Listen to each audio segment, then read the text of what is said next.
زما نوم شاندانه زمان دی.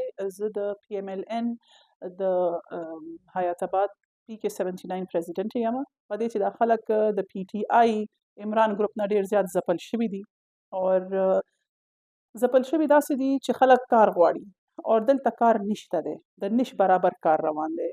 صرف کرپشن په های لیول باندې شروع شوی دی او کرپشن داسې کرپشن دی چې د هغې څه مثال نه میلاویږي لګیا دي. دوی تشه بهانه دا جوړه کړې ده چې جناب 804 رهایي ده او 804 رهایي ده.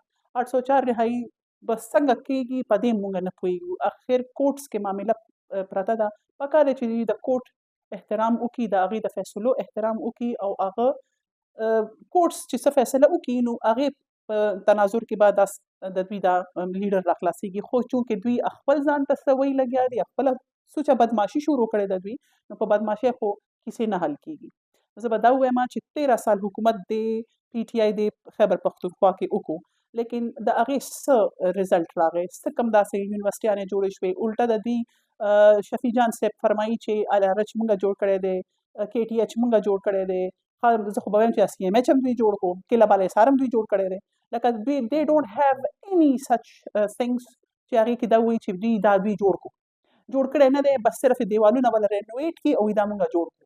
نو خانه په دې خو نه تبدیلي راځي لګیا ده. هغه دوی چې تبدیلیانو دپاره چغې وهلې، مونږ خو هغه تبدیلي ونه لیده. تبدیلي دوی دا راوسته چې خلک یې د فوج خلاف کړل، خلک یې د اسټابلیشمنټ خلاف کړل، چې هغوی زمونږ فوج چې دی هغې ماشاءالله زبردست کارکردګي پیش کړه. دا اوس ایران کې هم زمونږ عاصم منیر صاحب د خدای ژوندی لري او الله دې وله نور هم عزت ورکړي. دا د هغوی ثالثۍ د وجې موږ له په پاکستان له دومره غټ عزت خدای ورکړو. نواز شریف صاحب او د شهباز شریف صاحب او د عاصم منیر صاحب د دوی په یو ځای کې چې کوم کولابریشن و په هغې باندې خدای پاکستان له دومره غټ عزت ورکړو. هغه هم په دې PTI باندې هضمېږي نه. د دوی شاندانه ګلزار، د دوی نور چې کوم دغه دي لیډرز دي، زه خو هغوی ته خیر لیډر نه وایم، خو خلک ورته لیډران وایي. نو هغوی څه چل وکړه جناب چې هغوی دکه ISPR والا پسې خبرې شروع شوې، دکه عاصم منیر پسې بدرد ویل. نو خدایه پاکه لږ شرم وکړئ، لږ خدای لپاره لږ د عقل نه کار واخلئ. خلک پرېږدئ چې لږ ساه واخلي. نو چې میاشته تېره شوې ني، راځئ چې فلاني ځای کې دھرنه وکړو. میاشته تېره شوې ني، راځئ فلاني ځای کې جلسه وکړو.